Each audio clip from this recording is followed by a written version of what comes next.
त्या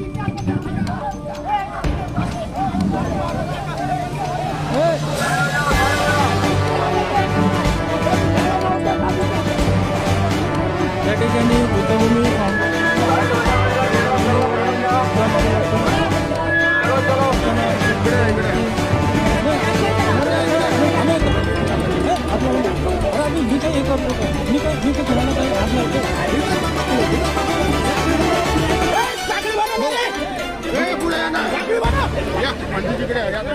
आता बघा, एकनाथ शिंदे जे उपमुख्यमंत्री आहेत महाराष्ट्राचे, त्यांना एकच मागणी, कारण की त्यांना तो बुद्धरत्न पुरस्कार मिळालाय, त्यांनी त्याचा थोडासा हे राखावी, इज्जत राखावी.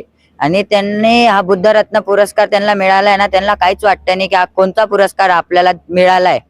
ते हा पुरस्काराची पूर्ण म्हणजे त्यांनी काही इज्जतच ठेवली नाही त्या पुरस्काराची. म्हणजे ते एकदम खालच्या पातळीला समजतात, म्हणून त्यांनी आज आपल्या इकडं आम्हाला न सांगता त्यांचे चिरंजीव श्रीकांत शिंदे हे प्रोजेक्ट हँडल करतायत. नमस्कार, मीडिया भारत न्यूज मध्ये आपलं स्वागत. मी आहे प्रफुल्ल केदारे. मागच्या 30 तारखेला आपण पाहिलं की कल्याणमधील बुद्धभूमी फाउंडेशन येथे वास्तव्यात असलेल्या भंतीगणांनी एक मोठा आक्रोश केला, जेणेकरून तो देशभर पसरला. तो यासाठी होता की गेली 35 वर्ष ज्या जागेवर धम्मसेवेचं काम विविध प्रकारे चालत होतं, त्या जागेवरच आता सरकारने विकास कामाच्या नावाखाली ती जागा अतिक्रमित करण्याचा प्रयत्न केलेला आहे, असा आरोप इथल्या व्यवस्थापक भंतीजी जे आहेत गौतम रत्न यांनी सरकारवर केलेला आहे. 30 तारखेचा उद्रेक संपूर्ण महाराष्ट्राने नव्हे तर संपूर्ण देशाने पाहिला, परंतु याचे प्रत्यक्ष साक्षीदार आपल्या सोबत आहेत. भंती ज्योतिरत्न आपल्या सोबत आहे. भंतीजी, 30 तारखेला काय माहोल होता, कशी सुरुवात झाली आणि कसे सामोरे गेले तुम्ही? 30 तारखेला ना आपल्या इकडं हे लोकांनी 30 तारखेच्या एक दिवस अगोदर आम्हाला रात्री 9 वाजता यांनी कळवलं की आम्ही दुसऱ्या दिवशी इकडे ही कारवाई करणार आहोत. तर त्याच्यानंतर दुसऱ्या दिवशी सकाळी आम्ही बनते जे वगैरे आम्ही सगळे, तर 9 वाजता आम्ही इकडं आपल्या इकडे एंट्रीज होती सगळ्या गाड्यांची, तर तिकडे आम्ही होतो. तर त्याच्यानंतर इकडे आपल्या इकडं समता सैनिक दलवाले पण आले होते नांदेडवरनं. तर तोपर्यंत पोलीस बळ वगैरे सगळे घेऊन आले होते. करीत 9 पोलीस स्टेशनचे पोलीस होते, 200 का 300 पोलीस इकडं होते. तेवढा पोलीस फोर्स बोलावला होता यांनी. आणि आपलं भंतीगण किती होतं? आम्ही भंतेगण 15 होतो, लगभग 15 होतो आम्ही. आणि तिथं समता सैनिक दलवाले होते 100 लोक. तर त्याच्यानंतर आम्ही सगळे तिकडे गेलो, एंट्री तिकडून होती, तिकडून गाड्यांची आम्ही तिकडे गेलो. तर तेव्हा अजून एक मुद्दा आहे, कारण की लोक आम्हाला व्हिडिओ काढायला मना करतात आणि आम्ही जो व्हिडिओ काढला तेव्हा आम्हाला मना करतात. तर यांनी पण त्या दिवशी पूर्ण बंदोबस्त करून आले होते, ड्रोन कॅमेरे वगैरे तिकडे आले होते. ठीक आहे, मग आम्ही तिकडे गेलो. तर आमच्या सोबत समता सैनिक दलवाले पण आले. तर त्याच्यानंतर यांनी काहीच कारवाई केली नाही. तेव्हा आम्हाला काहीच बोलले नाहीत की असं आहे तसं, काहीच नाही. तर समता सैनिक दलवाले तसे इकडून गेले, त्यांचा कार्यक्रम होता दादरला, तर तिथं इथून ते गेलेत.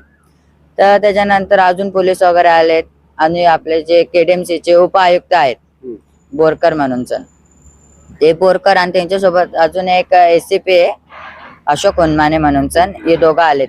तर त्याच्यानंतर आपले आदरणीय बनते गौतम रत्न महाथरो, तर बनतेजी इकडं ही जागावर आपले टेबल वगैरे लागले होते. तर त्यांच्यासोबत बात वगैरे करत होते. त्याच्यानंतर आम्ही बात चालू होती तोपर्यंत पहिली मीटिंग मध्ये आम्ही तिथं सगळे आम्ही भंतीजी बसलो होतो. तिकडं खाली 5 भंतीजी होते मोठे मोठे, तर आम्ही सगळे तिकडे बसलो होतो. तर यांनी तेव्हा पण काही कारवाई केली नाही, आम्ही तिकडे होतो तोपर्यंत. त्याच्यानंतर मीटिंग आमची तिकडची जी मीटिंग होती ती खतम झाल्यानंतर मोठे भंतीजी आतमध्ये जाणार नाही होते, तिकडे थोडस फिरत होते. तर त्याच्यानंतर इकडे आलेत होनमाने अजून बोरकर म्हणून, ते दोघं आले. तर त्याच्यानंतर मोठ्या भंतीजींना बोलवलं की भंतीजी आपण परत मीटिंग बसवत म्हणे थोडस भंतीजींमध्ये. तर ते पण आले, तिकडे परत बसले. तर आम्हाला पण तिकडून बोलावलं, तर आम्ही पण इकडे येऊन बसलो. तर आम्ही जसे इकडून बसलो, तर त्याच्यानंतर काय झालं, आपले जे तथागत भगवान बुद्धांच्या मूर्त्या आहेत, तर कुठलेही विधी न करता बुद्धांच्या मूर्त्या काढण्यात आलेल्या आहेत.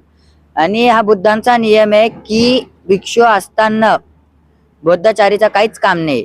तर अजून KDMC वाले म्हणतायत की आम्ही बौद्धचारी लावून सण विधी याच्याने आम्ही मूर्त्या काढलेल्या आहेत. तर बुद्धांचाच नियम आहे, सगळ्यांना पूर्ण जगाला माहितीये भिक्षू असताना बौद्धचारीचं काहीच काम नाही. आणि इकडे आम्ही एवढे 15 भिक्षू होतो, हे का नाही. तर ते आम्हाला न सांगता छत्र्या कापायला लागले. त्याच्यानंतर आम्हाला एक उपासक सांगत आले की भंतीजी म्हणे बुद्धांच्या मूर्त्या काढतायत. तर आम्ही तसं तिकडं गेलो. सगळ्यात अगोदर मी गेलो, तर मला अक्षरशः पोलीसवाल्यांनी असं पकडलं जसं ते मला मारतील. त्याच्यातले एक पोलीसवाले तर माझ्या अंगावर आलेत मारायला, अक्षरशः माझ्या अंगावर मारायला आलेत. आणि त्याच्यानंतर एक छोटेवंतीचे होते ते आले तर त्यांना रायफल लावली एक पोलीसवाल्यांनी.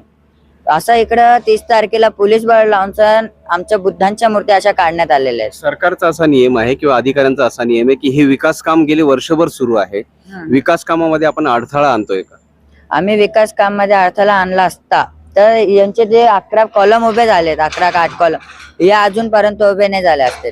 तुम्ही पण बघू शकता की कॉलम यांचे किती उभे आलेत आणि अर्धे तर कम्प्लीट होत आलेले आहेत, हे का नाही. आता आम्ही इकडे का बरं यांना विरोध केला, कारण की आम्ही बोललो होतो आम्ही काढतील मूर्त्या, हे का नाही. यांनी आम्हाला न सांगता एवढा पोलीस बळ आणून मूर्त्या काढलेल्या, ते योग्य नाही ना. पण आपण एवढे वर्ष तुम्ही म्हणता की आमचं वास्तव्य आहे, तर आपल्याकडे मालकी हक्काचे काय कागदपत्र असते? मालकी हक्काचे कागदपत्र तर आहेत मोठ्या अंत्यजीन पैसे, आणि त्याच्यानंतर कोर्टने पण बोललेले आहेत की ही जागा बुद्ध फाउंडेशन यांच्या देण्यात आलेली आहे.